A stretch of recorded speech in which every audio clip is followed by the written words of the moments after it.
अरे ठीक है।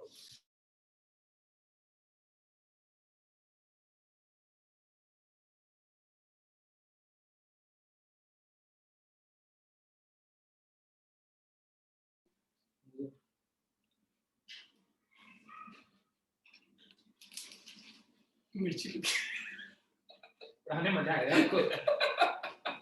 पानी तो मेरे को बहुत चाहिए था। Good morning sir. Very good morning, very good morning. सब जने कैसे? Good morning sir. सब जने कैसे? एकदम मस्त। आप कैसे? મજામાં સર। एकदम मस्त। મજામાં છે? Yes sir. મજામાં છે। आप कैसे? कितने जने हैं? सब पहुंच गए कि नहीं पहुंच गए? आ रहे हेलो सर। सब धीरे धीरे आ रहे हैं। Hello sir. ठंड हो गई। हाँ, तो क्या किया कल हमने चेक कर ले एक बार बेटा शाबाश। मैं जब तक चौकी स्टार्ट कर दूं रखना। सर केमिस्ट्री पढ़े कल। केमिस्ट्री पढ़े कल। चलो फिर आज बायोलॉजी पढ़ेंगे। आज डॉक्टर साहब की क्लास की जगह अपन अपनी क्लास लगा देंगे बायोलॉजी। Hello sir. सर सुनिए ना। हाँ जी। मैं आपको क्वेश्चन सेंड किया हूँ सर। क्वेश्चन सेंड किए हैं? हाँ सर। उसमें थोड़ा सा कंफ्यूजन है सर, बताइए ना। टार्टरिक अम्ल के प्रकाशिक प्रतिबिंब रूपों की संख्या। हाँ सर, यही वाला को 2 क्वेश्चन सेंड किया हूँ। तो देखो ये था टार्टरिक एसिड।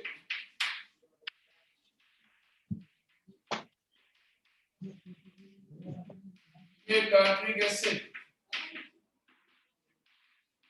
अब आप देखो इसने जो क्वेश्चन पूछा है, तो मैंने आपको एक टेबल दी थी। वो टेबल अगर आपको याद हो तो इसमें सबसे पहले चेक करते हैं कितने किरेल परमाणु है। तो चेक करो इसमें 2 किरेल परमाणु, पहला पॉइंट। यानी कि इसमें n का मान हो गया 2। अब चेक करके देखो क्या इसमें प्लेन ऑफ सिमेट्री आ सकती है कि नहीं। तो अपन कहेंगे यस, कभी कभी यहाँ से काटोगे तो आने की संभावना है, पॉसिबल है। प्लेन ऑफ सिमेट्री आ सकती है तो कॉलम चेक कर लो प्लेन ऑफ सिमेट्री वाला। अब वहां चेक करो सम के विषम। सम तो आपका प्रकाशिक सक्रिय या प्रतिबिंब रूप, क्योंकि प्रकाशिक सक्रिय या प्रतिबिंब रूप जिन्हें अपन कहते थे एनेंशियोमर, उसका फॉर्मूला था 2 की पावर n-1। अब इस n में इसका मान रख दो। मान रखोगे तो यहाँ पर आएगा 2 की पावर 2-1। ये 2 की पावर 1 यानी कि 2। इसका मतलब आपका 2 बनेंगे। इसका मतलब एक पेयर। इसे पेयर पूछा है या क्या पूछा है? रूपों की संख्या तो 2 हो जाएगी। Yes sir. इसे पेयर नहीं पूछा बेटा, संख्या पूछी है। तो आपका आंसर हो जाएगा डी। Yes sir. हाँ, अब दूसरा क्वेश्चन। इसमें का आणविक सूत्र है C7H16। C7H16 और वो कहता है वो आपका प्रकाशित समावेवता प्रकट करता है, यानी कि ऑप्टिकल आइसोमेरिज्म देता है। कहता है वो यौगिक होगा। अब देखो इसमें आपको जो ऑप्शन दिए उनके स्ट्रक्चर या तो बना लो या सोच लो। तो पहला स्ट्रक्चर दिया गया है पेंटेन और कितना 2,3 डाइमेथिल। फिर दिया गया पेंटेन 2,2 डाइमेथिल। फिर दिया गया पेंटेन और दिया गया 3,4 डाइमेथिल। ये 3,4 की जगह 2,3 होगा।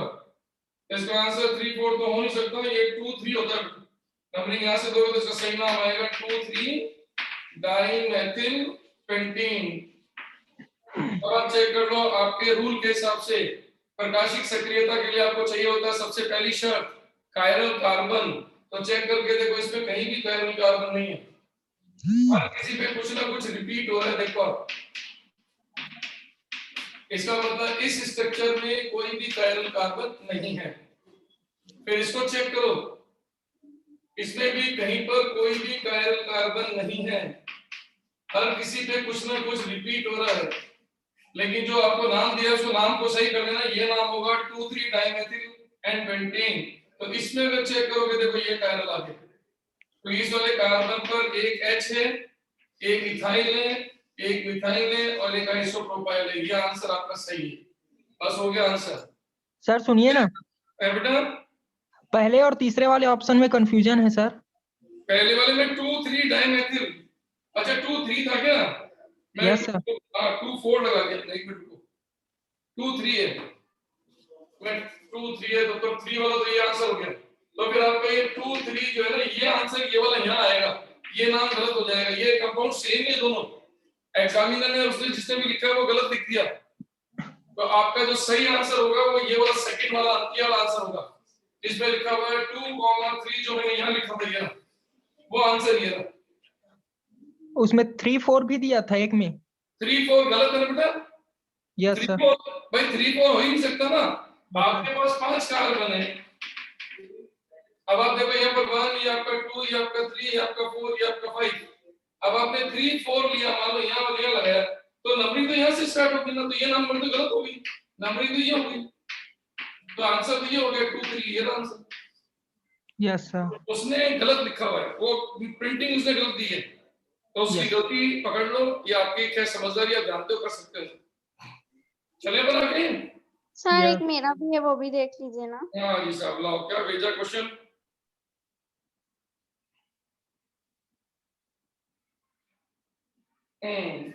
क्वेश्चन भेजा है इसमें, निम्न में से किस अणु में अधिकतम संख्या के त्रिविम समावयवी हैं?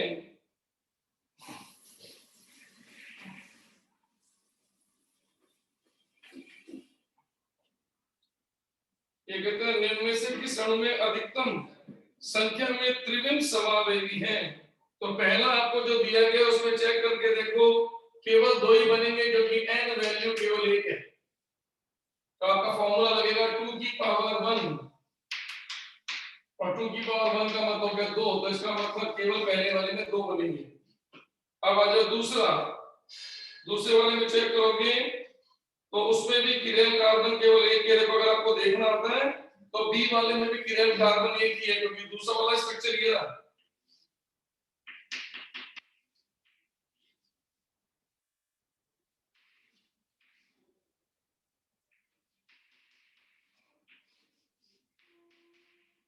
ये देखो ये स्ट्रक्चर दिया है।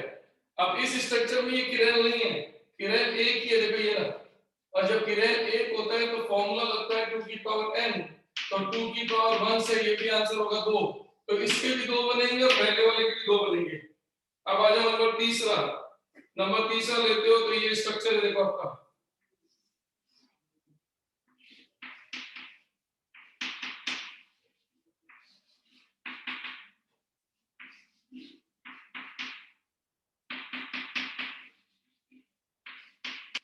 ये देखो। अब अगर आप यहाँ देखते हो तो आपको यहाँ पर चेक करना पड़ेगा किरेल कार्बन ये रहा, किरेल कार्बन ये रहा। तो अगर आप इसको स्ट्रक्चर को देखें, इसका क्या कॉन्फ़िगरेशन निकलेगा तो आपको अच्छी तरह पता है। यहाँ पर चेक करोगे तो ये 1, इन दोनों कार्बन में कंपेयर करोगे तो ये 2, ये 3 और ये 4, और आपको पता है चौथी प्रायोरिटी जो है वो डैश पर होनी चाहिए थी, तो इसको चेंज कर दोगे तो 4 यहाँ पर, 1 यहाँ पर, तो आपका आंसर होगा 1 2 3। तो ये आपका हुआ चक्कर S, और S का होगा R। ऐसे यहाँ पर आ जाओ, यहाँ पर आपका 1, ये आपका 2, ये आपका 3 और ये आपका 4 को यहाँ से यहाँ चेंज करोगे तो 1 2 3, ये आपका R का हो जाएगा S। तो यहाँ पर आपका R था लेकिन S, तो आपका आंसर बनेगा RS। और आपको देना इसका जो प्रतिबिंब रूप बनेगा तो आपके 2 रूप बन जाएंगे, क्योंकि इसमें फॉर्मूला लगेगा 2 की पावर n-1 का, जो भी थोड़ी देर पहले उस बच्चे ने क्वेश्चन पूछा था टार्टरिक एसिड का, वही फॉर्मूला इसमें लग जाएगा। तो इसकी संख्या आएगी आपकी 2। अब आते हैं अपने नेक्स्ट पॉइंट पर। नेक्स्ट पॉइंट में Br एथिल, इसके आंसर भी आएंगे आपके 2, लेकिन इसमें किरेल कार्बन नहीं है। ये लो सब पीओस नहीं आएगा। तो देखो इसके अंदर आपका CH3, ये आपका Br, ये आपका H, ये आपका H, ये आपका Br, ये आपका CH2 और Cl। इसमें देखो किरण कार्बन 2 है और इसमें प्लेन ऑफ सिमेट्री नहीं आ सकती। देखो आप कैसे, क्योंकि आप चेक करके देखो दोनों किरण के बीच में काटोगे तो दो अलग अलग भाग आएंगे। तो यहाँ जो फॉर्मूला लगेगा 2 की पावर n, उसमें दो किरण की वैल्यू आ जाएगी 2, तो यहाँ आंसर आएगा 4। तो सबसे ज्यादा किसके हैं? तो जिस बच्चे ने क्वेश्चन पूछा है वो चेक कर ले, चौथा वाला आंसर है इसके सबसे ज्यादा प्रकाशिक समावयवी बनेंगे। और बाकी में मीजो और तो बाकी किसी का आ नहीं रहा है, क्योंकि बाकी सबके फिर या तो 3 बन रहे हैं या 2 बन रहे हैं, केवल इसी के 4 बन रहे हैं बेटा।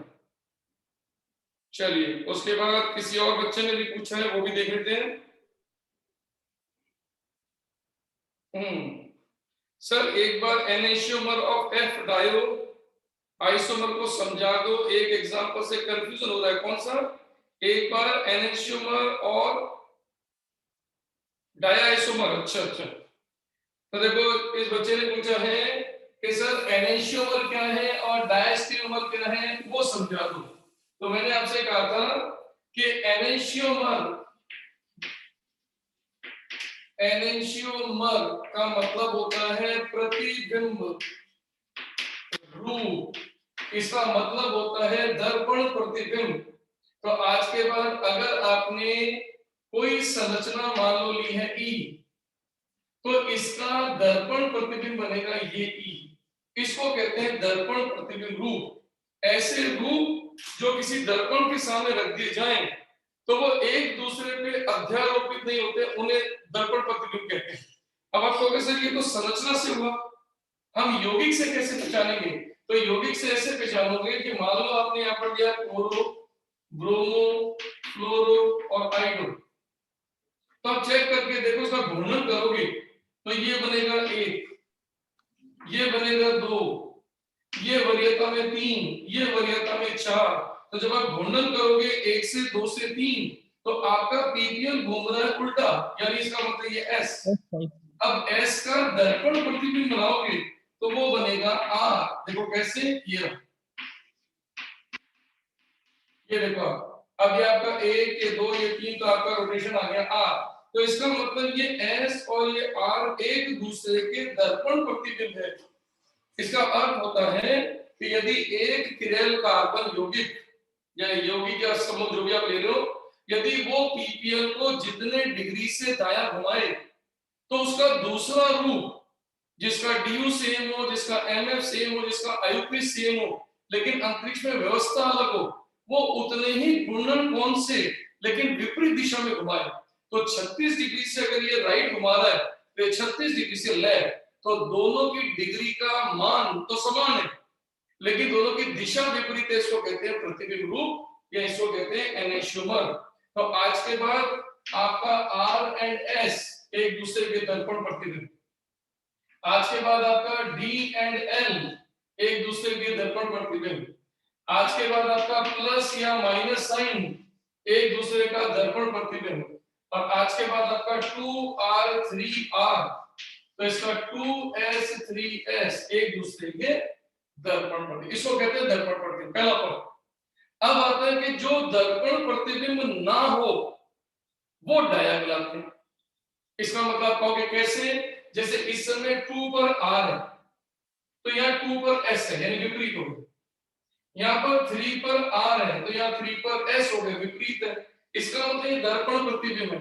लेकिन अगर हम कहीं चेंज कर दें, जैसे 2 पर r 3 पर r लेकिन 2 पर s, लेकिन आप देखो 3 पर आपका अगेन r होगा, तो आप चेक करके देखो आपने चेंज नहीं कर पाया, यानी पलटे नहीं, तो 3 पे वही रिपीट हो गया। इसका मतलब ये दोनों एक दूसरे के दर्पण प्रतिबिंब नहीं है। तो कोई भी त्रिमिम समावयवी रूप जो एक दूसरे का दर्पण प्रतिबिंब ना हो वो कहलाते हैं डाया। बस कितना सा पॉइंट। चलिए और किसी ने एक क्वेश्चन और दिया हुआ है? अरे क्वेश्चन खूब आए लग गए, तो आज के आपने वो क्वेश्चन करने हैं क्या बेटा? ये तो आपका एक बार ले चुका हूं, तो आपको रोकूंगा एक बार मैं, जिनके नहीं हुए उनसे पूछते हैं, पहले एक बार उनके लेता हूं। Which of the following conformation of cyclohexane is chiral? ये मैंने आपको साइक्लोहेक्सेन कराते समय बताया था कि साइक्लोहेक्सेन के चेयर, बोट, ट्विस्टेड बोट और हाफ चेयर 4 स्ट्रक्चर होती है। उसमें से मैंने कहा था जो ट्विस्टेड बोट है वो आपकी कैसी होती है, प्रकाशिक सक्रिय होती है। ऐसी बनाई थी, देखो आप, इसका नाम दिया था मैंने ट्विस्टेड बोट। ये होता है आपका किरण, जिसे मैंने कहा था एक कार्बन तो पीछे जा रहा है और बाकी ये कार्बन आपकी तरफ आ रहा है, तो इसका नाम था ट्विस्टेड बोट। तो चेक करना, जहां मैंने आपको साइक्लोहेक्सेन में संरूपण कराया था, कंफर्मेशन, वहां पर ये क्वेश्चन मैंने करा रखा है, नोट करना बेटा। तो उस जगह पे ये क्वेश्चन हुआ है। Okay sir. ये जिस बच्चे ने भेजा है उसमें उसने पूछा निम्न में से कौन सा कार्बन है सर्वाधिक स्थायी है। तो ये मेरे को किसी एक बच्चे ने वहां भेजा था, तो मैंने आपसे कहा था बेटा अभी आप नहीं कर पाओगे, क्यों? क्योंकि ये आता है एन प्रभाव से। अनुनाद के अंदर मीजोमेरिक प्रभाव है जो आपने अभी किया ही नहीं है। तो ये वाला क्वेश्चन जो है वो आप उस समय करोगे, अभी नहीं। तो ये अभी आपके लायक नहीं बना है।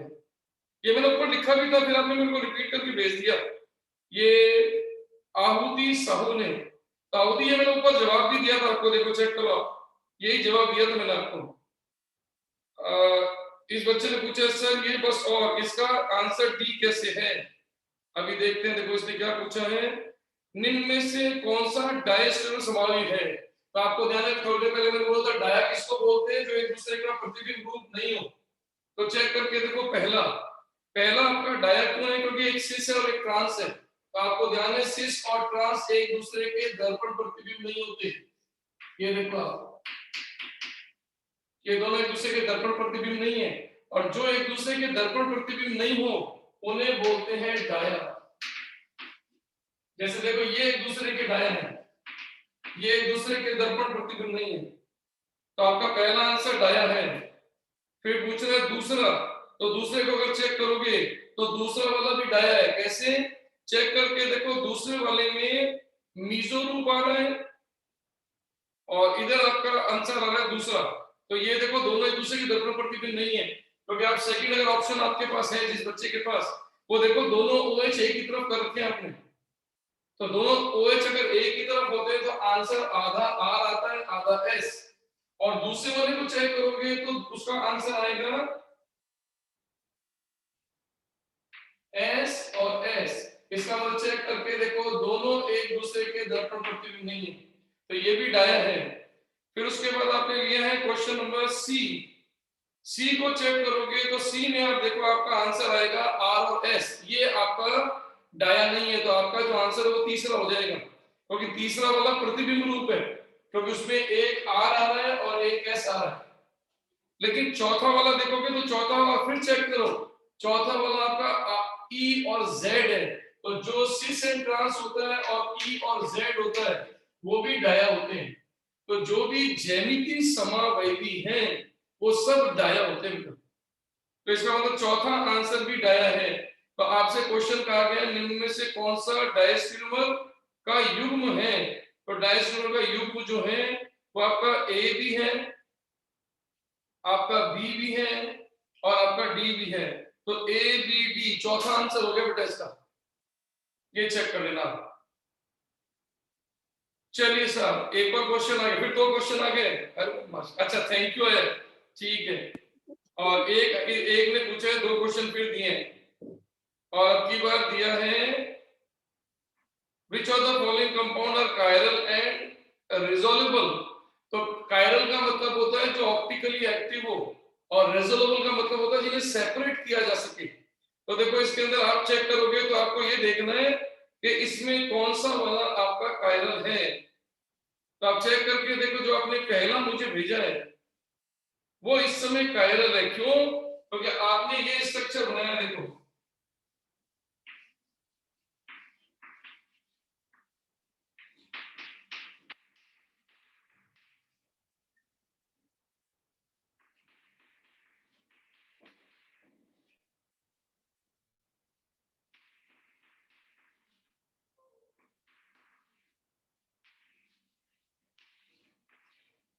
देखो आपने ये स्ट्रक्चर बनाया है, और इस स्ट्रक्चर में आप चेक करके देखो नाइट्रोजन पर चारों वैलेंसी अलग अलग है और ये रेजोनेंस भी नहीं कर सकता। तो देखो ये वाला भाग, ये वाला भाग और ये वाला भाग और ये वाला भाग सब अलग है, इसका मतलब ये कायरल है और इसे अलग कर सकते हो। फिर आपने दिया दूसरा, दूसरा वाला आपका कायरल नहीं है, क्यों? क्योंकि दूसरे वाले में आपने बेंजीन रिंग के साथ नाइट्रोजन जोड़ा है और एक पे लिखा है CH3 और एक पे लिखा है CH2 CH3। अब ये कायरल क्यों नहीं, गौर से देखो आप, क्योंकि ये रेजोनेंस करना शुरू कर देगा बेटा। ये देखो ये पॉजिटिव रेजोनेंस नहीं करता इसमें, इसमें रेजोनेंस कर जाएगा तो यहाँ डबल बॉन्ड आ जाएगा, इसलिए ये कायरल कैटेगरी को शो नहीं करेगा और ये रेजोल्यूबल भी नहीं होगा। इसको कहते हैं फ्लिपिंग, IIT में बोलते हैं इसको फ्लिपिंग, जेईई मेंस और नीट में नहीं आता बेटा, तो इसको कहते हैं फ्लिपिंग। फिर इसके बाद आपने लिया है क्वेश्चन नंबर नेक्स्ट, तो नेक्स्ट जो लिया है वो भी आपका चेक करके देखोगे तो कायरल नहीं है, क्योंकि देखो नाइट्रोजन के ऊपर 2 मेथिल आ गए, सॉरी आपके वही ये नाइट्रोजन लिया आपने। ये जिस बच्चे ने मेरे को क्वेश्चन भेजा है उसका तीसरा ऑप्शन देखो ये रहा, ये नाइट्रोजन, ये एथिल, ये मेथिल और ये प्रोपिल।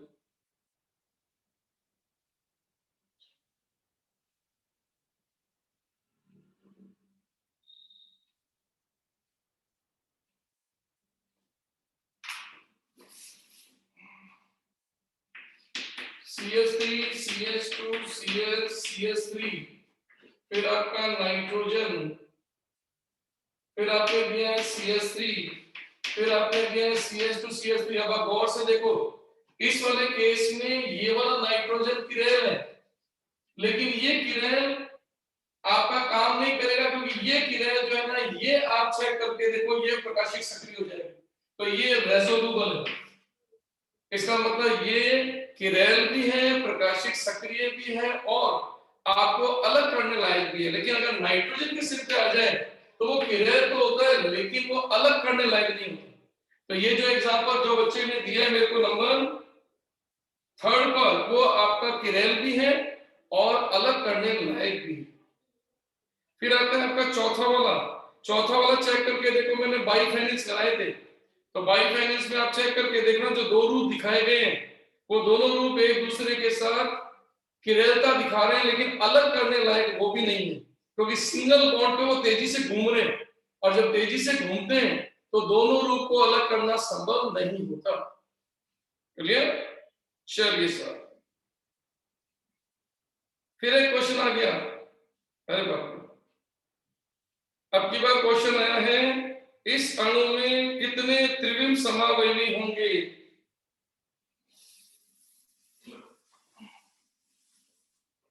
ये देखो आपको दिया गया है CH3CH double bond CH, CH2CH Br और यह दिया गया CH3। अब वो पूछ रहे इसमें कितने त्रिविम समावयवी होंगे, तो सबसे पहले चेक करके देखो, इसमें यहाँ पर आप निकाल सकते हो ज्यामितीय समावयवता, तो यहाँ पर आपका n बराबर 1 और ये है आपका किरेल परमाणु, तो ये भी आपका n बराबर 1, तो इसका मतलब इसकी टोटल n वैल्यू हो गई 2। और चेक करो इसमें कहीं pos नहीं बन सकती, तो फॉर्मूला लगेगा 2 की पावर n, और 2 की पावर n में 2 का मान रखोगे तो आंसर आएगा 4। इसका मतलब इसका आंसर है 4। चलिए सर, हो गया कंप्लीट? लो फिर आ गया। अच्छा थैंक यू है एक तो, और किसने फिर एक भेज दिया किसी ने क्वेश्चन, आपने बेटा इलेक्ट्रोफिलिक नाइट्रीकरण का क्वेश्चन भेजा है, ये अभी नहीं आएगा, ये इलेक्ट्रोफिलिक सब्स्टिट्यूशन रिएक्शन, इलेक्ट्रॉन्स नहीं प्रतिस्थापनीय अभिक्रिया में आएगा तब करोगे, अभी नहीं। Yes sir. और ऐसे आपने दूसरा भेजा है, तो आपने जो अलग करने का लिखा है एरोमेटिक कार्बोक्सिलिक अम्ल, तो ये एस्टरीकरण वाली जो विधि है ये इसमें नहीं आएगी, उस एस्टरीकरण में आएगी। Yes sir. चलिए सर, ये अपना कंप्लीट हो गया यहाँ पर, फिर और तो कोई नहीं भेज दिया? सर नेट बंद कर दीजिए। है बेटा? सर नेट बंद कर दीजिए, फिर कोई किसी का नहीं आएगा। नहीं नहीं, कोई दिक्कत, मना नहीं है, आप पूछ सकते हो, कोई ऐसी प्रॉब्लम नहीं है, तो मैं ऐसे मना नहीं कर रहा हूँ। आपको कोई प्रॉब्लम आती है तो भेज दिया करो मेरे को क्वेश्चन, कोई दिक्कत नहीं सर परसों टेस्ट है ना करके। है। चलो अब अपने पॉइंट पर आगे बढ़ते हैं बेटा। आप चेक करके देखो, मैंने आपको कराया था एच इफेक्ट, फटाफट चेक कर लो एच इफेक्ट को। देखो जो मैंने कराया, मैं हल्का सा रिवीजन कराता हूँ, कहां पर छोड़ा था वहां बताता हूँ, फिर उसके आगे चलेंगे अपन। हमने शुरू किया था एच प्रभाव, और मैंने आपसे कहा था एच प्रभाव सिग्मा इलेक्ट्रॉन या सिग्मा बॉन्ड का प्रभाव है, और इस एच प्रभाव को करने के लिए दो शर्तें चाहिए। पहली शर्त है कि sp2 कार्बन होना चाहिए, जिसके मैंने 3 फॉर्म बताए थे, कार्बोकेटायन, कार्ब फ्री रेडिकल और डबल बॉन्ड एल्कीन। और अल्फा पोजीशन पर sp3 कार्बन पर अल्फा H कम से कम 1 होना जरूरी है। ये थी हमारी शर्तें, पहला पॉइंट। अब पॉइंट आता है कि सर जब हमें H प्रभाव आ गया, तो इस H प्रभाव का एक ही निचोड़ निकला कि बच्चे को अल्फा H की संख्या, ये नॉलेज होनी बहुत जरूरी, क्योंकि जितने अनुप्रयोग आपने किए वो केवल अल्फा H की संख्या पर बेस्ड है। आप कहोगे कैसे? तो चाहे आपका नंबर 1 कार्ब धनायन का स्पाइक हो, यानी कि स्टेबिलिटी, चाहे आपका कार्ब मुक्त मूलक का स्पाइक हो, चाहे आपका एल्कीन का स्पाइक हो, और चाहे आपका कार्बन डबल बॉन्ड कार्बन की बंध लंबाई, आप नोट करके देखो, ये सारे के सारे अनुप्रयोग केवल इससे पूरे होते हैं। जिस बच्चे को अल्फा H गिनने आ जाए, समझ जाओ उसके सारे आंसर क्लियर है। आप कहोगे कैसे? जैसे for example CH3 CH2 plus and CH3 CH CH3 plus. अब आप चेक करके देखो इस समय बच्चे की नॉलेज कि सर आपने जो H प्रभाव पढ़ा है वो H प्रभाव I से पहले आएगा, वही है। तो सबसे पहले आप H प्रभाव चेक करो, तो H प्रभाव चेक करो, देखो यस और नो शो करेगा। करेगा तो चेक करो अल्फा H। फर्स्ट वाले में 3, सेकंड वाले में 6। आंसर सेम यही case CH3 CH2 free radical, CH3 CH CH3 free radical, same वही क्वेश्चन। अब की बार धनायन की जगह मुक्त मूलक, शर्तें सारी वही हैं, अल्फा H वही है, और आपका आंसर भी वही है। फिर आपका एल्कीन, आपने लिया इथीन, आपने लिया प्रोपीन, और पूछा गया दोनों में से स्थायी कौन सी एल्कीन है। आपने फिर एक चीज चेक की, आपने अल्फा H की संख्या चेक की, और चेक किया तो इस अल्फा H निकले 0, इसमें अल्फा H निकले 3, इसका मतलब ये स्टेबल जा रहा है।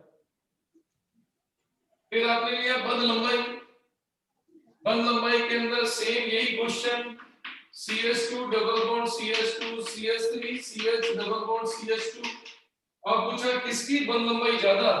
तो कल आप ये आंसर निकाल चुके हो कि जिसकी अल्फा H ज्यादा उसकी बंध लंबाई ज्यादा, इसका आंसर दे दीजिएगा। तो आपने इसको प्रैक्टिकली किया भी था, इसकी बंध लंबाई थी 1.34 एंगस्ट्रॉम और इसकी बंध लंबाई थी 1.39 एंगस्ट्रॉम। तो प्रैक्टिकल से भी प्रूव हो गया था ये बात। यहां तक अपन कल कर चुके हैं यस और नो। यस। आज हम एंट्री करने जा रहे हैं अपने इसके लास्ट पार्ट पे।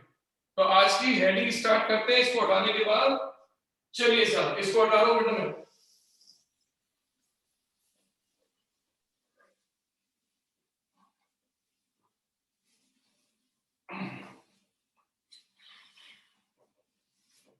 यस, अब hello sir. Hello sir. Hello sir. Sir जो बॉन्ड लेंथ एंगस्ट्रॉम में ले रहे हैं उसमें मतलब कि उसकी वैल्यू याद करनी है क्या? कोई नहीं, वो तो आपको किसी ने एक्सपेरिमेंट किया है, उसने प्रूव कर दिया कि सर आप जो सोच रहे हो अल्फा एच के बेस पे वो सही है, तो उसने आपको प्रमाण दिए हैं। प्रमाण याद आपको याद करने की जरूरत ही नहीं। Okay sir. अल्फा एच ज्यादा में बंद बढ़ेगी बढ़ेगी। तो सर ओनली कितना अल्फा हाइड्रोजन है उसको बस देखना है ना। बस अल्फा एच गिरने। सर और वो जो बॉन्ड लेंथ का एंगल है वो तो नहीं लिखना है ना आंसर में। एंगल क्या बना गया? सॉरी अगर वो बॉन्ड लेंथ का जैसे कि वैल्यू है 1.34 1.39 वो भी लिखेंगे। क्या लिखना है? कोई लिखने की जरूरत नहीं। बस वो अल्फा हाइड्रोजन का नंबर लिखना है ना। यस। चलिए आगे बेटा नंबर फिफ्थ। नंबर फिफ्थ है टू डिटरमाइन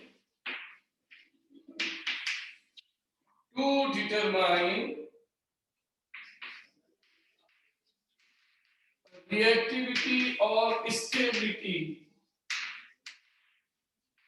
of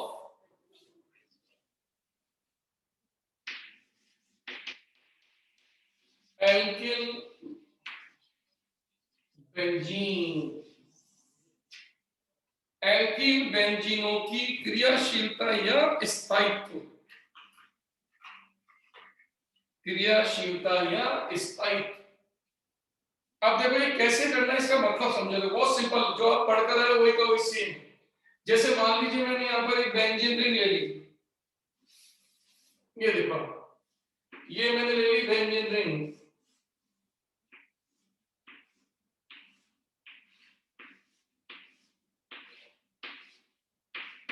ये देखो ये मैंने बेंजीन रिंग का एक छोटा सा हिस्सा ले लिया।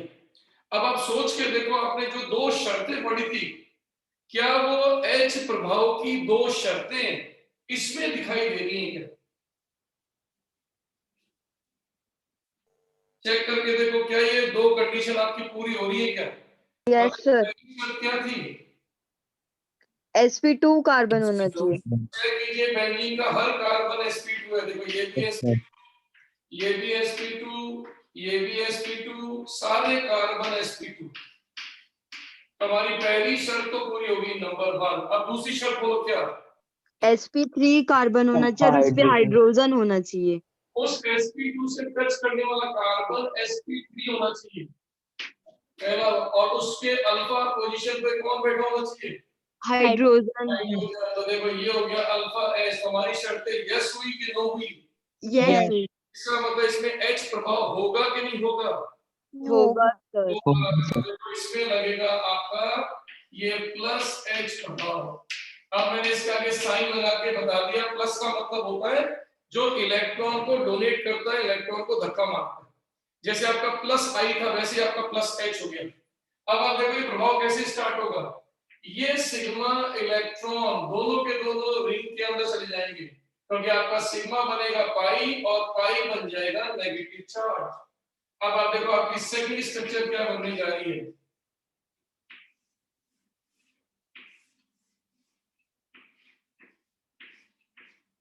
ये वाला तो H पॉजिटिव की फॉर्म में अलग हो गया, और इसका सिग्मा बॉन्ड जो यहाँ पर था वो यहाँ आ गया, और यहाँ जो पाई बॉन्ड था वो नेगेटिव की फॉर्म में यहाँ आ गया, और बाकी कंडीशन एज इट इज। देखो आपने अपना अति सिग्मा या H इफेक्ट लगा दिया, और H इफेक्ट के लगने से प्रोटॉन तो अलग हो गया सिग्मा देके, लेकिन वो सिग्मा के इलेक्ट्रॉन इस ऑर्थो पोजीशन पर आ गए। अब यहाँ पर जैसे ही चार्ज नेगेटिव हुआ, यहाँ शुरू हो गया रेजोनेंस, जिसका मतलब होता है कि डेंसिटी इलेक्ट्रॉन की हाई हो गई। और आपको ध्यान रखना है इलेक्ट्रॉन का जो फ्लो है वो हाई डेंसिटी या उच्च घनत्व से निम्न की ओर भागता है। तो यहाँ पर जो उच्च घनत्व था नेगेटिव का, वो दौड़ के कम की ओर भागेगा। तो यहाँ पर बन जाएंगे लोन पेयर बन गया बॉन्ड पेयर, बॉन्ड पेयर बन गया लोन पेयर। तो अगली स्ट्रक्चर आपकी बनेगी जिसमें आपका नेगेटिव चार्ज पैरा पे जाके बैठ जाएगा, और इस नेगेटिव के कारण यहाँ बन जाएगा एक पाई बॉन्ड। ये पाई बॉन्ड ऑलरेडी पहले से ही था, और ये डबल बॉन्ड आपका बन चुका था, और ये आपका H+। तो सोचिए जो दो सिग्मा इलेक्ट्रॉन आपने छीने, पहले वो चल के पहुंचे ऑर्थो पर, फिर ऑर्थो से लुढ़क कर पहुंच गए पैरा पर, और अब पैरा से लुढ़क कर जाएंगे वापस ऑर्थो पर। ये देखो ये रेजोनेंस कहलाता है बेटा। पोजीशन का ऋण आवेश चलकर पहुंच जाएगा वापस ऑर्थो पर। ये नेगेटिव बन गया यहाँ पर बॉन्ड, ये बॉन्ड आपका ऑलरेडी यहाँ बना हुआ है, और ये बॉन्ड यहाँ पर ऋण आवेश के रूप में ऑर्थो पर आ गया, और बाकी कंडीशन आपकी एज इट इज। और अंत में आप समझ गए क्या होने वाला है। अंत में आपका ये नेगेटिव जो बॉन्ड बनेगा, तो ये बॉन्ड वापस सिग्मा बन के प्रोटॉन को जोड़ लेगा, और आपका एच इफेक्ट कंप्लीट हो जाएगा। अब समझदारी से मैं आपको क्लियर करता हूं कि ये हमने टोटल 4 स्ट्रक्चर बना दी। ये हमने 4 स्ट्रक्चर बना दी। अब इसको अच्छी तरह समझिए आप।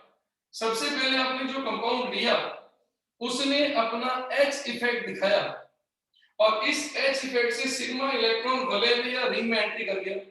वो रिंग में सबसे पहले जाके बैठा ऑर्थो पर, लेकिन ऑर्थो से स्लिप होकर या रेजोनेंस करके या अनुनाद करके पहुंच गया पैरा पर। फिर पैरा से वो अनुनाद करके पहुंच गया वापस ऑर्थो पर, और वापस ये सिग्मा में कन्वर्ट हो गया। तो पूरा एच इफेक्ट हो गया, और अंदर इलेक्ट्रॉन ने चक्कर भी लगा लिया। तो सोचिए ऐसी कंडीशन को यदि अपन मिला दें, तो मैं इन चारों स्ट्रक्चर को अगर मिला दूं, तो इन चारों स्ट्रक्चर को तो अपन बोलते हैं नॉट रियल स्ट्रक्चर, यानी ये सत्य नहीं है। तो फिर इसकी सत्य संरचना क्या है? तो इन चारों को अगर मैं मिला दूं, तो देखो इसकी सत्य संरचना ये बनेगी। देखो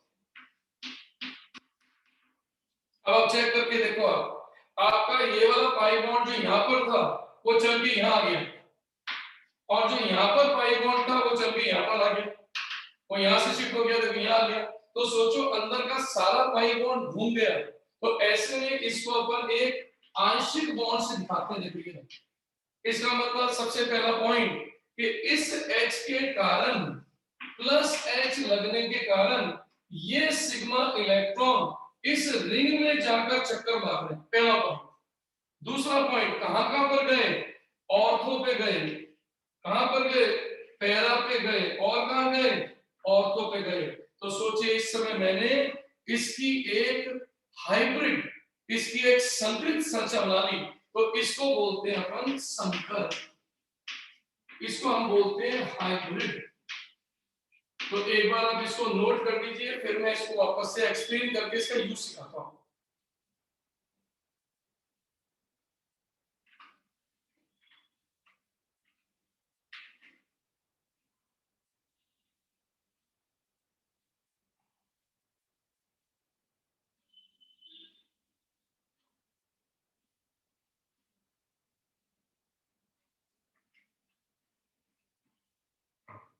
हाँ जी बेटा, इसको कॉपी। सर अब इसको वापस समझ लो, फिर मैं इसका यूज करना सिखाता हूं। देखो सबसे पहले, जब भी आज के बाद बेंजीन रिंग के अंदर अल्फा कार्बन पर यानी कि एल्किल भाग पर H उपस्थित होगा, तो हम समझ जाएंगे इसका मतलब ये H प्रभाव दर्शाएगा। इसका मतलब ये हाइपर कॉन्जुगेशन की दोनों शर्तें पूरी करेगा। हमें क्या करना है? इसके सिग्मा इलेक्ट्रॉन को निकाल के रिंग में डालना है। और जब इलेक्ट्रॉन चलते हैं तो एक नियम होता है कि वो हमेशा एकांतर यानी अल्टरनेट चलते हैं।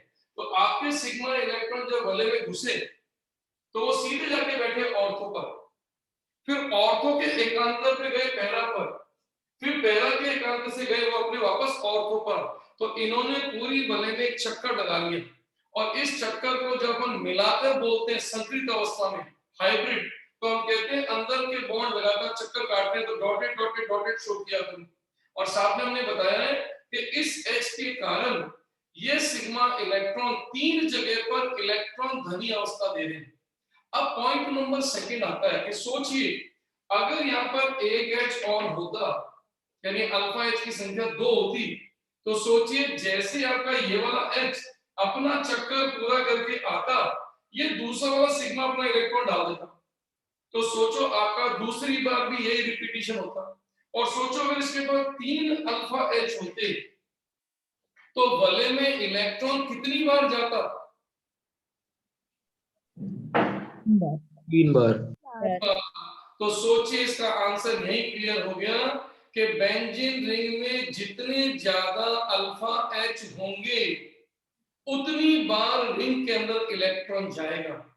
तो आप पहले इसको नोट कर चुके हो, तो पहले मैं आपको ये चीज अलग स्ट्रक्चर से समझाता हूँ। पहले इसको नोट कर लिया आपने? Yes sir. अब देखो मैं इसको हटाने जा रहा हूँ।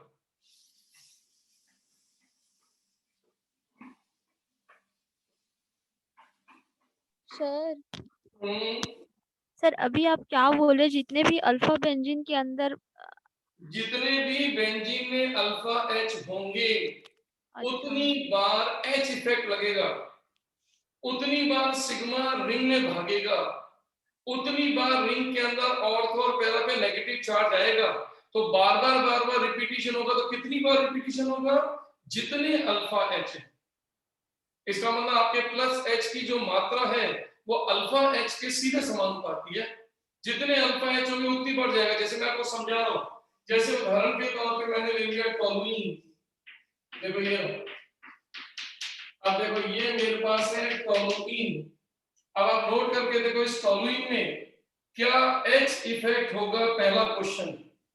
Yes yes sir. तो ये होगा यस, क्योंकि आप कह रहे हो इस पे शर्तें पूरी हो रही है। देखो ये रहा sp2 और ये रहा sp3 और अल्फा एच। लेकिन अल्फा एच की संख्या कितनी है? 3। तो सोच के देखो, आपका पहली बार सिग्मा रिंग में जाएगा, ये वाला एच गया, तो इसने दिखाया अपना प्लस एच प्रभाव। ये अंदर घूमेगा, तो सोचिए इसके कारण इस बेंजीन रिंग में इलेक्ट्रॉन अंदर घूम जाएगा और ऑर्थो, पैरा और ऑर्थो पे धनी अवस्था आ जाएगी इसके कारण। पहली बात क्लियर? अब सोचो दूसरे के बारे में। अब ये भी अपने इलेक्ट्रॉन को इस वलय में डालेगा, तो फिर इलेक्ट्रॉन अंदर घूमेगा, फिर ऑर्थो, पैरा, ऑर्थो पे इलेक्ट्रॉन धनी अवस्था आएगी। तो जो काम इसने किया था वही काम ये भी करेगा। अब तीसरा, ये वाला एच भी सेम वही कार्य करेगा। तो सोचो वलय के अंदर इलेक्ट्रॉन का घनत्व, इलेक्ट्रॉन की डेंसिटी कितनी बार बढ़ी? 3 बार। 3 बार। और ये किस पर निर्भर कर रही है? अल्फा हाइड्रोजन पे। तो इससे कंक्लूजन निकला, और वो कंक्लूजन हमारे लिए बहुत काम का कंक्लूजन है। ये हमारा निकला कंसेप्ट या कंक्लूजन, और वो निकला reactivity of ring is directly proportional to number of alpha hydrogen। तो किसी भी रिंग की जो रिएक्टिविटी है, रिंग के अंदर डेंसिटी का हाई होना रिएक्टिविटी का पार्ट है, वो हमेशा H की संख्या पर निर्भर करेगा। अब इस पे क्या क्वेश्चन आया है और क्या क्या इसके पॉइंट बनते हैं मैं अभी लिखवाता हूं। पहले इतने को स्नैपशॉट कर लीजिए।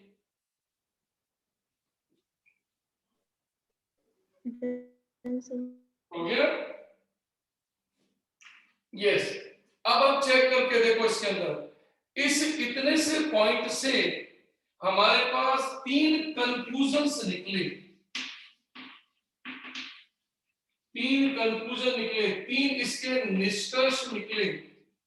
वो 3 निष्कर्ष क्या है? गौर से देखो आप। सबसे पहला पॉइंट, या मैं लिख सकता हूं due two plus H effect, यानी आज के बाद बेंजीन में यदि प्लस एच इफेक्ट लगा तो उसके क्या निष्कर्ष निकलेंगे? तो सबसे पहला निष्कर्ष, और वो निष्कर्ष होगा इलेक्ट्रॉन डेंसिटी इंक्रीजेस। देखो इंक्रीजेस का साइन मैंने एरो ऊपर लगा दिया। तो electron density increases in ring. तो सोचिए क्या इलेक्ट्रॉन जब रिंग में जाएंगे तो रिंग के अंदर इलेक्ट्रॉन डेंसिटी बढ़ेगी कि नहीं बढ़ेगी? बढ़ेगी सर। बढ़ेगी। तो इसको टेक्निकली क्या बोलते हैं?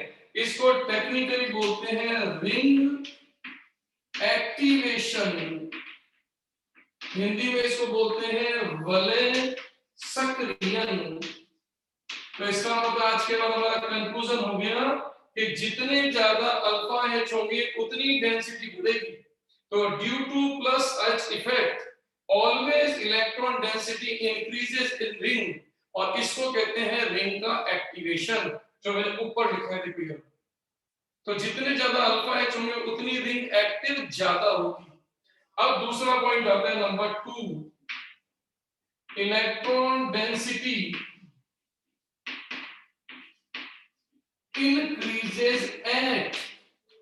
अब आप बताओ रिंग में कहां पर डेंसिटी इंक्रीज हुई, ऑर्थो पर, मेटा पर, पैरा पर, या ऑर्थो और पैरा दोनों पर, या ऑर्थो और मेटा दोनों पर?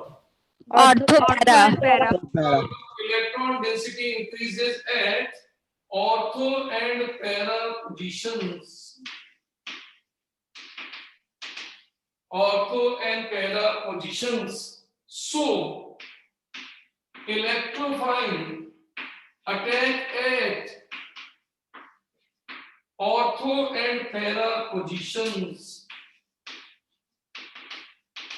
Ortho and para position. सोचो अगर आपने यहाँ पर इलेक्ट्रॉन डेंसिटी बढ़ा दी तो कोई भी इलेक्ट्रोफाइल जब इसकी ओर आएगा अटैक करने के लिए, तो क्या वो मेटा पे अटैक करेगा कि ऑर्थो एंड पैरा पर? ऑर्थो और पैरा पर। इलेक्ट्रोफाइल को इलेक्ट्रॉन चाहिए होता है, इलेक्ट्रॉन दो ही जगह बढ़ रहे हैं, एक ऑर्थो पर और पैरा पर, लेकिन मेटा तो कभी नहीं जाएगा। तो इस प्रोसेस को हम नाम देते हैं ओपी डायरेक्शन, इसको कहते हैं ओपी निर्देशी प्रभाव। तो अब आप देखो आपका कंक्लूजन निकल गया कि आज के बाद अगर एग्जामिनर आपसे कहता है कि सर किसी बेंजीन रिंग पे प्लस एच प्रभाव लग रहा है, तो बोलिए क्या होगा। तो आपका पहला पॉइंट होगा कि जितने ज्यादा अल्फा एच होंगे उतना रिंग के अंदर ये प्रभाव या डेंसिटी या रिएक्टिविटी ज्यादा होगी, पहला पॉइंट।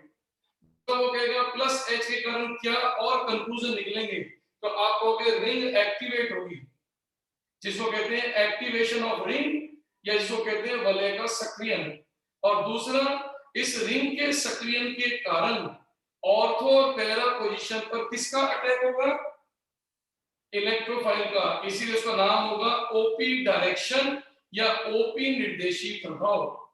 तो ये इतना सा पॉइंट पहले कैच कर लीजिए, फिर बताऊंगा इसके क्वेश्चन कैसे बनते हैं। इतना नोट कर लीजिए। सर निर्देशी प्रभाव समझ में नहीं आया। क्या हो गया? निर्देशी प्रभाव सर एक बार और बताइए ना। मैंने आपको बहुत सिंपल सा पॉइंट बोला है, यदि बेंजीन रिंग पर जो अल्फा कार्बन यानी एल्किल भाग लगा है उस पे जितने एच होंगे वो हर बार अपना सिग्मा तोड़ के रिंग को देंगे। तो जितने अल्फा एच होंगे उतनी बार सिग्मा रिंग में जाएगा, और जितनी बार रिंग में जाएगा उतनी बार ऑर्थो और पैरा पे नेगेटिव बनेगा। तो हमने पहला पॉइंट बहुत सिंपल बोला है कि सर कोई भी रिंग एक्टिव तब कहलाती है जब उसमें डेंसिटी बढ़ जाती है। तो वो कहते हैं रिंग की एक्टिविटी, रिंग की डेंसिटी का बढ़ना या वलय का सक्रियन किस पे निर्भर कर रहा है? तो आप कहोगे एच की संख्या पर। अगर एच की संख्या जितनी ज्यादा होगी उतनी बार रिपीटिशन होगा और इलेक्ट्रॉन की डेंसिटी रिंग में बढ़ती चली जाएगी। तो इसका मतलब number of alpha is directly proportional to reactivity of ring. अब दूसरा पॉइंट बोला है कि सब रिंग की रिएक्टिविटी तो बढ़ गई, लेकिन डेंसिटी कहां पे बढ़ी? तो आपने कहा सब दो जगह बढ़ी, ऑर्थो पर और पैरा पर। तो फिर पॉइंट आता है कि अगर इलेक्ट्रोफाइल अटैक करें रिंग पे तो कहां जाएंगे? आप कहोगे वो ऑर्थो और पैरा पे जाएंगे। इसका मतलब ये रिंग ऑर्थो और पैरा निर्देशी हो गई, ये आने वाले इलेक्ट्रोफाइल को ऑर्थो और पैरा पे जगह जाने को बोली थी। क्लियर? अब पॉइंट आता है कि साहब ये जो हमने सीखा उससे क्या क्वेश्चन बनेंगे, तो मैं आपको समझाता हूं कौन कौन से क्वेश्चन बनते हैं। अब ये जितना कुछ आपने पढ़ा उसके बेस पे सबसे पहला क्वेश्चन बनता है,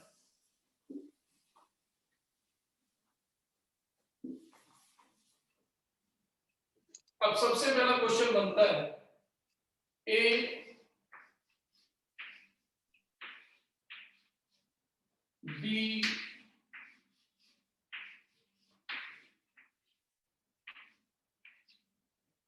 सी सर ऊपर जा रहा है। दिख नहीं रहा है। अच्छा हाँ सर बहुत ही ऊपर हो जा रहा है। ये लो सर,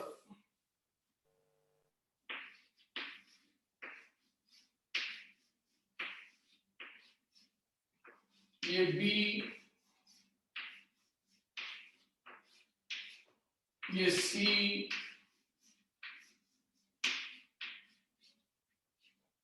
और ये डी। अब इसमें देखो क्वेश्चन नंबर पहला क्या बन रहा है। Question number first,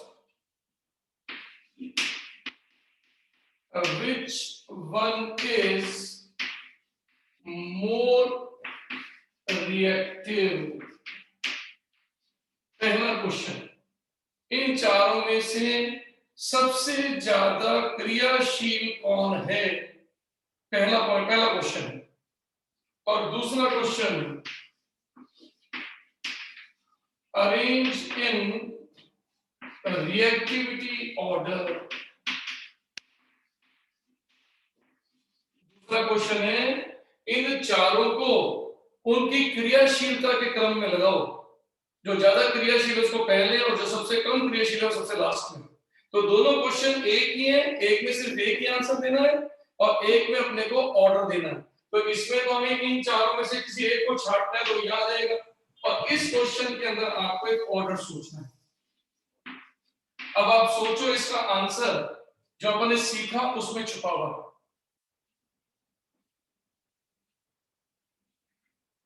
done sir.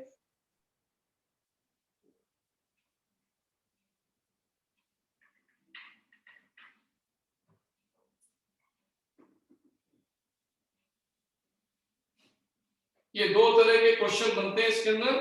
तीसरा क्वेश्चन मैं समझाऊंगा इसके बाद।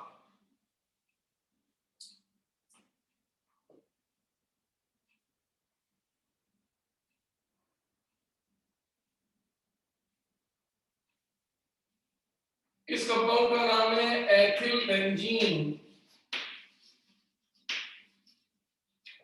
इस कंपाउंड का नाम है टर्सरी ब्यूटिल बेंजीन। इसका नाम है क्यूमीन और इसका नाम है टोलुइन। अब आप सबसे पहले चेक करो, देखो कि इन चारों में हाइपर कॉन्जुगेशन का कंसेप्ट लग रहा है, क्योंकि ये सब के सब एल्किल बेंजीन कंपाउंड है। तो सबसे पहले चेक करो H प्रभाव। तो सोच के बताओ अल्फा H की संख्या इसमें कितनी? दो। क्योंकि आपको पता है इसमें इस बेंजीन से सिर्फ ये टच कर रहा है जिसमें दो H है। इसमें चेक करके देखो अल्फा H कितने? 0। क्योंकि आपको ध्यान है ये कार्बन की संयोजकता पूरी हो गई। इसका मतलब इस समय अगर इस स्ट्रक्चर को किसी बच्चे को समझ में नहीं आ रहा तो ये स्ट्रक्चर ये वाला था। देखो आप चेक करके देखो, इसके पास अल्फा पर कोई H नहीं है। इसका मतलब H इफेक्ट शो नहीं करेगा। इसमें से कोई भी इलेक्ट्रॉन निकल के रिंग में नहीं जाएंगे। फिर चेक करके देखो यहाँ कितने अल्फा H? 1 और यहाँ पर कितने अल्फा H? 3 आपको पता है इस क्वेश्चन का answer which one is more reactive. तो सोचिए किसमें इलेक्ट्रॉन डेंसिटी सबसे ज्यादा जाएगी? डी वाले में, क्योंकि डी वाले के पास अल्फा H की संख्या 3 बार है। ये 3 बार इलेक्ट्रॉन को रिंग में डालेगा। इसका मतलब इसकी रिंग सबसे ज्यादा एक्टिव होगी। अब दूसरा क्वेश्चन, इन चारों को रिएक्टिविटी के ऑर्डर में लगाओ। तो अब चेक करो, वही रूल है, number of alpha H is directly proportional to reactivity order. तो सबसे ज्यादा रिएक्टिव कौन? डी। B, A. फिर सी और उसके बाद बी। बस अपना आंसर कंप्लीट। इतना छोटा सा क्वेश्चन आता है, अति संयुग्मन या H effect in alkyl benzene compound. अब इसका तीसरा क्वेश्चन क्या आता है? हालांकि ये दोनों क्वेश्चन तो एक जैसे ही है। अब तीसरा क्वेश्चन यूं आएगा, देखो आप एग्जामिनर आपके सामने देगा एक टोलुइन। और एरो के ऊपर लिख देगा Cl प्लस और पूछेगा प्रोडक्ट या प्रोडक्ट्स विल बी, उत्पाद होंगे। पहला A ortho chloro toluene, B meta chloro toluene, C पे होगा पैरा क्लोरो टोलुइन और डी में होगा A and C both.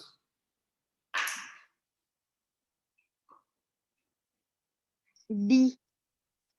D. आराम से अपने क्वेश्चन को ढंग से देखो और क्वेश्चन क्या कहना चाह रहा है उसकी भाषा को समझो, आपको अपना आंसर दिखना स्टार्ट हो जाएगा।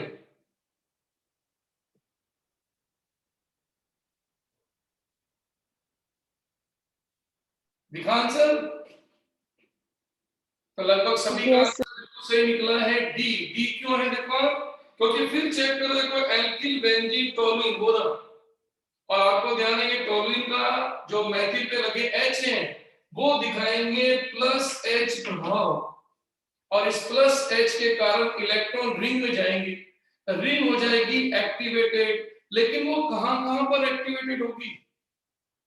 ऑर्थो और पैरा पोजीशन पे। हमने जिसको डाला है देखो वो इलेक्ट्रोफाइल है। Cl प्लस का मतलब होता है इलेक्ट्रोफाइल, तो इलेक्ट्रोफाइल ऑर्थो पे भी अटैक करेगा और पैरा पे भी अटैक करेगा, लेकिन वो कहां अटैक नहीं करेगा? मेटा पर पोजीशन पे। अपने इलेक्ट्रॉन भेजे ही नहीं, क्योंकि चार्ज जो होता है वो सीधा ऑर्थो से पैरा पे चला जाता है, फिर पैरा से वापस ऑर्थो पर वापस सिग्मा बन जाता है। तो सोचिए इसका मतलब सिर्फ दो ही जगह अटैक होंगे, इसका मतलब आपका सबसे बेस्ट आंसर होगा ये डी। इसे अपन आगे जाकर नाम देंगे इलेक्ट्रोफिलिक सब्स्टिट्यूशन रिएक्शन, इसे कहेंगे इलेक्ट्रॉन्स नहीं प्रतिस्थापनीय अभिक्रिया। जो अभी तो मैं नहीं ज्यादा बोलूंगा, थोड़ा बहुत आपको नॉलेज है तो उसी के बेस पे, बाकी इसको डिटेल अपन आगे बढ़ाएंगे। तो मैं होप करूं आपको H प्रभाव का प्लस H का मतलब समझ में आ गया? Yes sir. Yes sir. मैं चीज करने जा रहा हूं माइनस H प्रभाव।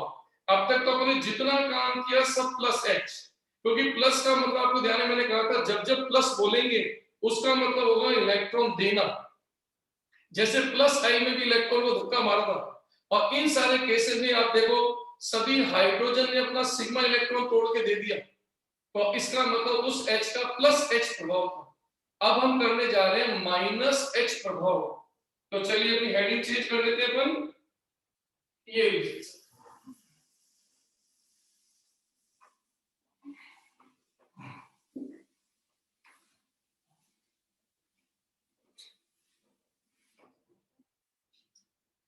चलिए साहब अपनी हेडिंग डाल लीजिएगा नंबर नेक्स्ट, रिवर्स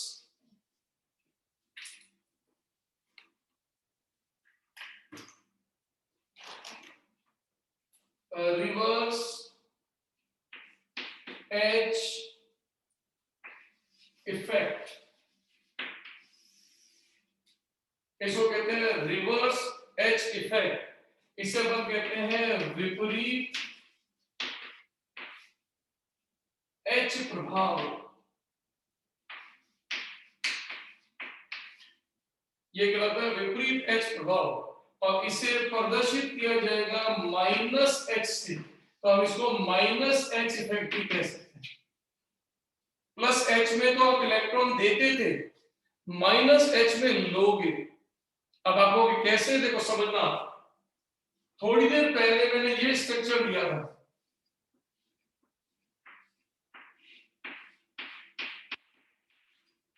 ये स्ट्रक्चर लिया था और आपको ध्यान है इस स्ट्रक्चर में हमारी H इफेक्ट की सारी शर्तें पूरी हो रही थी। पहली शर्त sp2 कार्बन, दूसरी शर्त अल्फा कार्बन, अल्फा के ऊपर H, और इस H ने क्या किया प्लस H के कारण अपने सिग्मा इलेक्ट्रॉन को रिंग के अंदर डोनेट कर दिया, तो इसका नाम था प्लस H प्रभाव। अब हम इसका उल्टा करने जा रहे हैं, कैसे? अब की बार आप चेक करके देखो, मैं यहां पर ले रहा हूं अगेन बेंजीन रिंग,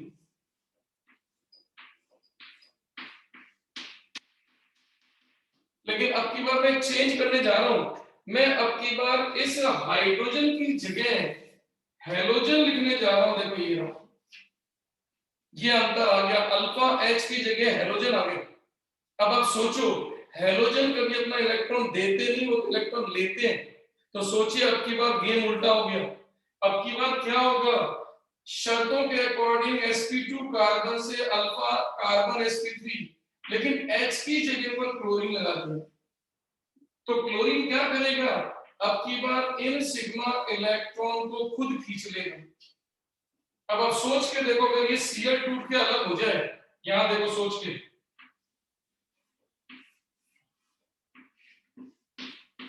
ये देखो ये Cl टूट के अलग हो गया, तो सोचिए कार्बन पे कौन सा चार्ज बन जाएगा।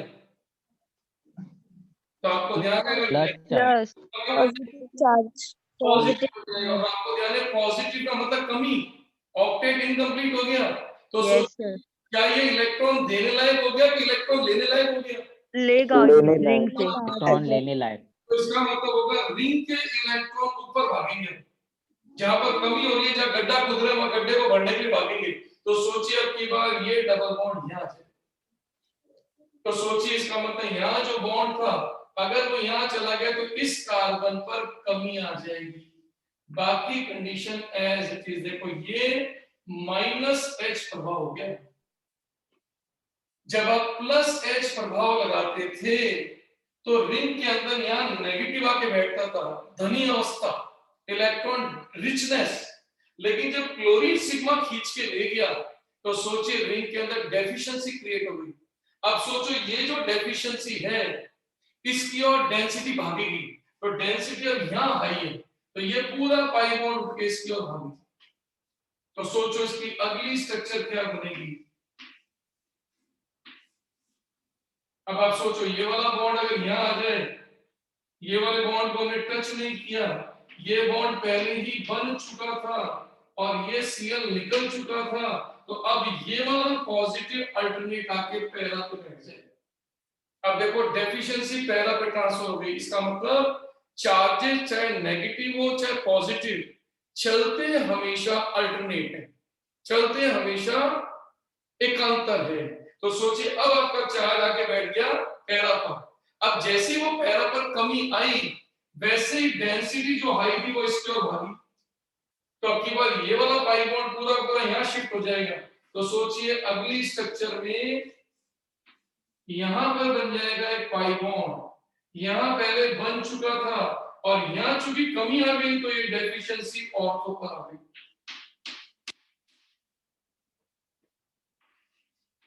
ये देखिए, और अब आप सोचो जैसे अब की बार ऑर्थो पर पॉजिटिव आएगा, अब की बार ये वाला पाई बॉन्ड यहां शिफ्ट हो जाएगा, तो सो इसके शिफ्ट होते ये पॉजिटिव कार्बन पे आ जाएगा, तो क्लोरीन वापस से ये सिग्मा डेवलप कर देगा। तो सोचो वापस से यही कंडीशन सेम, लेकिन दिमाग लगाओ इन चारों की चारों स्ट्रक्चर्स में अगर मिला दिया जाए, इनका हाइब्रिड बना दिया जाए सबका, देखो सारी स्ट्रक्चर अगर आपस में मिल जाए तो जो नई स्ट्रक्चर बनेगी वो क्या होगी, गौर से देखो आप। ये देखिए आप, अब नई स्ट्रक्चर क्या बनेगी कि अंदर के सारे पाई बॉन्ड ने अपनी जगह बदल ली। जो पहले इस 1 2 में डबल बॉन्ड था वो यहाँ देखो 3 और 4 में 2 एंड इस आ गया, तो हर डबल बॉन्ड खिसक गया। तो इस खिसकने को हम यहाँ पर एक रिंग के थ्रू शो करते हैं, dot dot dot dot dot line लगाते हैं। इसका मतलब अंदर के बॉन्ड लगातार घूम रहे हैं, पहला पॉइंट। अब दूसरा पॉइंट, इस Cl के -H के कारण रिंग के अंदर डेंसिटी बढ़ी कि डेंसिटी घटी? कम हुई। कम हो गई। हो गया। कहाँ पे कम हुई? ऑर्थो और पैरा पैरा पोजीशन। कमी आ गई, फिर पैरा पोजीशन पे कमी आ गई, फिर ऑर्थो में ऑर्थो पे कमी आ गई। और अब यहाँ पर एक बहुत इंपॉर्टेंट चीज जो आपको सीखनी है, आपने एक पिक्चर देखी होगी Dhamaal. Yes sir. Yes sir. उस धमाल में एक सीन बड़ा अच्छा सा था कि संजय दत्त बोलता है जिसको मरना हो, 4 जने खड़े होते हैं, जिसको मरना हो 2 कदम आगे आ जाओ। याद है आपको? Yes. Yes sir. अगर वो सीन आपको याद हो तो उसमें क्या होता था, बाकी जने 2 कदम पीछे हो जाते थे, हो जाते हैं। उससे जो बंदा था वो 2 कदम आगे दिखता था। याद है आपको? Yes sir. तो यस सर। आज वही तमाम यहाँ पर आ गया है।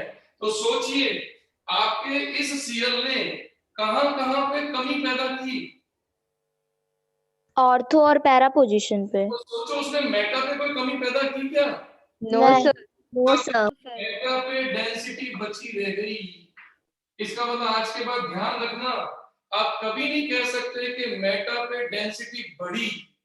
आप ये कहोगे कि कहां डेंसिटी कम हो गई, ऑर्थो और पैरा पे। और इस कारण से मेटा पे वो जो थी वही रह गई, वो तुलनात्मक रूप से बढ़ी हुई दिख गई। तो इसका मतलब कभी भी मेटा पे कोई चार्ज नहीं जाता, लेकिन इसके -h के कारण ऑर्थो पैरा पे कमी आ जाती है, जिससे डेंसिटी ऑटोमेटिकली मेटा पे बढ़ जाती है।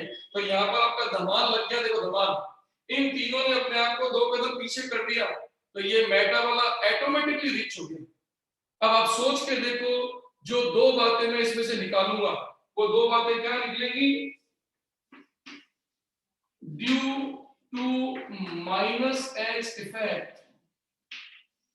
अब आप देखो -h के कारण पहला पॉइंट, इलेक्ट्रॉन डेंसिटी, अब बोलिए इंक्रीज हो रही है रिंग में कि डिक्रीज?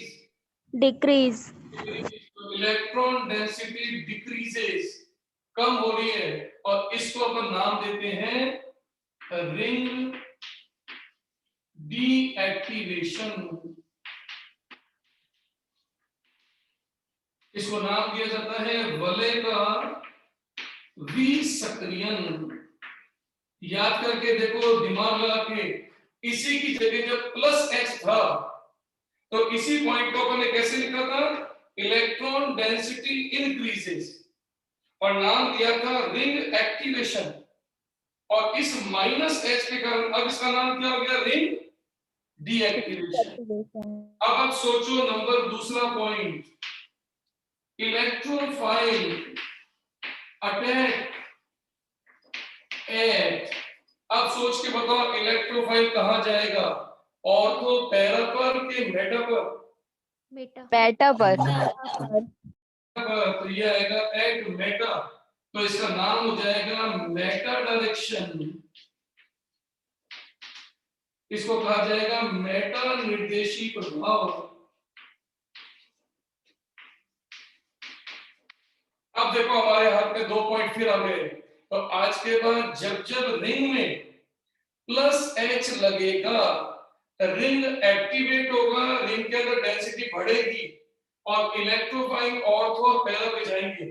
लेकिन जब जब -h इफेक्ट लगेगा, रिंग में डेंसिटी कम हो जाएगी और अटैक करने वाला इलेक्ट्रोफाइल केवल कहां जाएगा? मेटा पोजीशन पर। अब इसको आप स्नैपशॉट कर लीजिए, फिर मैं आपसे इसको क्लियरिफाई करता हूं।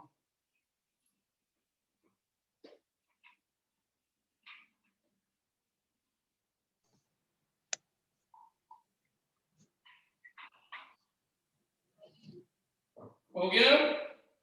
सर ये लास्ट वाला एक बार फिर से बता दीजिए तो। वापस बता दूं? देखो लास्ट वाला, बस लास्ट वाला। मैंने बहुत ही सिंपल सी बात बोली है। मैंने कहा है हमारे पास एक बेंजीन रिंग है, ये बसा, और मैंने कहा इसके ऊपर H लगा हुआ है। हमारे पास एक बेंजीन रिंग है, इसके पास यहाँ पर Cl लगा है। तो कहते हैं दोनों के अंदर H प्रभाव है। जिसके पास अल्फा H है वो +H इफेक्ट दिखाता है, जिसके पास Cl है वो -H दिखाता है। आपको कैसे कि इस वाले में जो H है वो अपने सिग्मा इलेक्ट्रॉन रिंग को देगा, तो ये दोनों इलेक्ट्रॉन रिंग में घुस के इनको धक्का मार के पहुंचा देंगे। तो सोचिए ऐसा होने से इस रिंग पे डेल्टा नेगेटिव आ जाएगा, फिर ये डेल्टा नेगेटिव शिफ्ट होकर आ जाएगा पैरा पर, फिर ये शिफ्ट हो क्या जाएगा इस ऑर्थो पर। तो सोचिए इस H के कारण या प्लस H के कारण रिंग में इलेक्ट्रॉन डेंसिटी बढ़ी।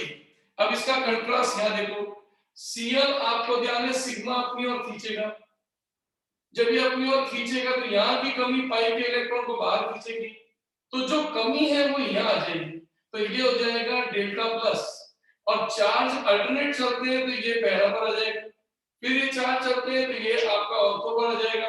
तो सोचिए दोनों में कंपेयर करें तो प्लस H के कारण रिंग में डेंसिटी बढ़ रही है, इलेक्ट्रॉन आ रहे हैं देखो, और जबकि माइनस H के कारण डेंसिटी कम हो रही है। तो जिसमें डेंसिटी बढ़ती है प्लस H से उसको तो कहते हैं रिंग एक्टिवेशन, और जब रिंग से इलेक्ट्रॉन बाहर निकल जाते हैं तो उसको कहते हैं रिंग डीएक्टिवेशन। ये पहला पॉइंट कंपेरेबल हो गया। अब दूसरा पॉइंट, इलेक्ट्रोफाइल जब अटैक करेगा तो आपको ध्यान है इलेक्ट्रोफाइल के बारे में जानते हो कि वो इलेक्ट्रॉन डेफिशिएंट होते हैं, उनको इलेक्ट्रॉन चाहिए होते हैं, तो उन्हें इलेक्ट्रॉन दिखाई देंगे दो जगह पर। तो इलेक्ट्रोफाइल के लिए ये वाला ग्रुप कहां जाने को कह रहा है, ऑर्थो एंड पैरा पर। जबकि सोचिए इलेक्ट्रोफाइल जब यहां पर आएगा तो ये जगह तो कमी है, कमी पे कमी तो जाएगी नहीं, तो सोचिए इस ग्रुप के कारण कहां पर थोड़े बहुत इलेक्ट्रॉन बचे रह गए, मेटा पर। इसीलिए इसके अंदर आएगा मेटा डायरेक्शन। तो आज के बाद आपके पास बड़ी पिक्चर क्लियर हो गई कि अगर H इफेक्ट प्लस लगा रहे हो तो उसका मतलब होगा कि आपका अल्फा H अपना सिग्मा इलेक्ट्रॉन सिस्टम को दे रहा है। लेकिन अगर आप माइनस H लगा रहे हो तो फिर वहां हाइड्रोजन नहीं होगा, उसकी जगह हेलोजन आ जाएगा, और हेलोजन सिस्टम के इलेक्ट्रॉन भी चूस लेगा, सक कर देगा। तो सोचिए सिस्टम में इलेक्ट्रॉन की कमी हो जाएगी, और कमी होगी तो उसको बोलते हैं डीएक्टिवेशन। अब आप सोचो पेपर में जब क्वेश्चन आएगा तो पेपर में क्वेश्चन इस तरीके से बनेगा, देखो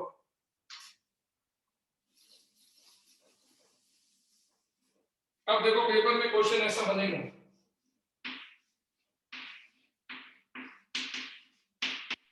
सर इसमें केवल हैलोजन ही जुड़ेंगे ना? केवल हेलोजन और कोई नहीं। ओके। हेलोजन की जगह हाइड्रोजन आ जाते हैं तो प्लस H लग जाएगा, और अगर हेलोजन आ जाएंगे तो माइनस H। अब देखो इसके अंदर यहाँ पर इस जगह पर Cl प्लस डाल दिए। अब एग्जामिनर कहेगा प्रोडक्ट विल बी,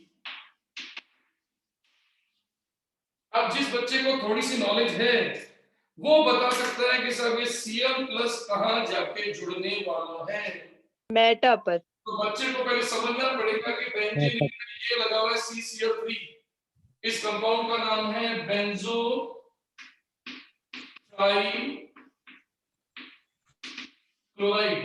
अब बच्चे को दिमाग लगाना पड़ेगा कि इस बेंजीन रिंग में अल्फा कार्बन पर H नहीं है, इसीलिए भी कौन सा इफेक्ट डालता है, प्लस H के माइनस H, माइनस लगा माइनस H, पहला पॉइंट। और जैसे माइनस H बोलोगे दो बातें दिमाग में आ जाएगी कि सब रिंग एक्टिवेट हो गई कि डीएक्टिवेट, डीएक्टिवेट। इलेक्ट्रोफाइल कहां जाएगा, मेटा पे। उसका रीजन ये रहा। तो सोचो ये वाला Cl यहां जाएगा, तो सोचो आपका आंसर बनके तैयार हो गया। तो आपका जो प्रोडक्ट बना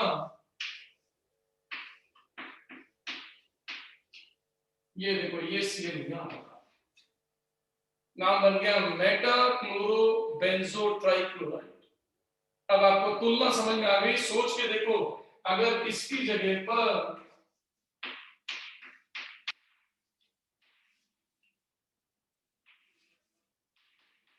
होता, जब भी मैंने पूछा था, तो अब तुलना करो, इसमें माइनस H है क्योंकि अल्फा पे Cl है, तो इसमें कौन सा इफेक्ट है, प्लस H है। तो प्लस H होने से रिंग की डेंसिटी बढ़ी कि कमी हुई, इंक्रीज हो बढ़ेगी। एक्टिवेशन की डीएक्टिवेशन, एक्टिवेशन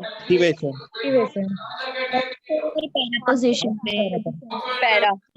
इसके दो आंसर बनेंगे, ऑर्थो एंड पैरा। तो देखो आपका डायरेक्ट इफेक्ट का मतलब समझ में आ गया। अब बोलिए आपको H इफेक्ट समझ में आया कि नहीं? Yes sir. आगे ना, तो अब आपको जब मंडे को मैं आऊंगा तो ध्यान रखना, मंडे को आते ही आई इफेक्ट, इलेक्ट्रोमैग्नेटिक इफेक्ट और एच इफेक्ट को फटाफट आपसे पूछूंगा मैं। तो पूरी तैयारी करके आओगे तो फिर अपन अपने सबसे important R and N effect में एंट्री करेंगे। इस आर एन का मतलब हेलो सर। इजोमेरिक। सर कल तो सैटरडे है ना, कल नहीं हाँ सर, कल आप नहीं आएंगे क्या? आज सैटरडे आज है कि कल है? नहीं सर आज फ्राइडे, कल सैटरडे। Friday sir. परसों संडे फ्राइडे कल सैटरडे है। कल है सर। अरे सैटरडे का संडे मेरे को पता नहीं, मैं देख लेता हूँ। आज सॉरी आज तो फ्राइडे है। कल सॉरी मेरे को ध्यान नहीं लगा। डर गए। एक दिन आगे चल रहे हो सर आप। सॉरी मेरे को लगा शनिवार है। तो आप एक दिन आगे चल रहे हो। ध्यान रखना, कल मैं आपसे लिसन टू मी, कल मैं आपसे ये पूरा डिस्कस करूंगा 3 पॉइंट, ये तीनों के तीनों, फिर मैं ये शुरू करूंगा। क्लियर है ना? Yes sir. Okay sir, thank you sir, good night sir. Thank you sir, bye bye sir, good night sir. Thank you sir. Okay बच्चों।